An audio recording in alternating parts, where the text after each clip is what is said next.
Manalinkal saint Aloysius ഹൈസ്കൂളിൽ വായനാ വാരാചരണ പരിപാടികൾ സംഘടിപ്പിച്ചു. പാലാ സെന്റ് തോമസ് കോളേജ് മലയാള വിഭാഗവുമായി സഹകരിച്ചാണ് പരിപാടികൾ നടന്നത്. 10ാം ക്ലാസ് വിദ്യാർത്ഥിനിയായ ആദിത്യമോൾ CJ കവിതാ സമാഹാരമായ ആദിത്യ രാഗത്തിന്റെ പ്രകാശനം college vice principal reverend doctor Salvin Kappilipparambil നിർവഹിച്ചു.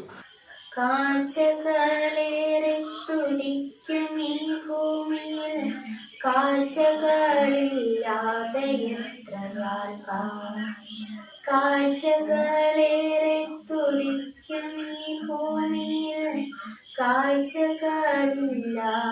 എത്രയാൾക്കാർ രാത്രിയും പകലുമില്ലാതവർ താണ്ടുന്ന പാതകളിരുളിൽ നിറഞ്ഞതല്ലോ.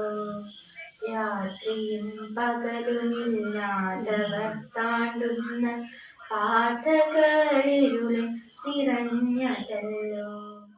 School manager reverend father James Kudil പുസ്തകം ഏറ്റുവാങ്ങി. സർഗ സാഹിത്യ ക്ലബിന്റെ ആഭിമുഖ്യത്തിലാണ് കവിതാ സമാഹാരം തയ്യാറാക്കിയത്. കഴിഞ്ഞ വർഷം ഹൈസ്കൂൾ വിദ്യാർത്ഥിനിയായ അനു അജിയുടെ അനുപല്ലവി എന്ന കവിതാ സമാഹാരം പ്രസിദ്ധീകരിച്ചിരുന്നു.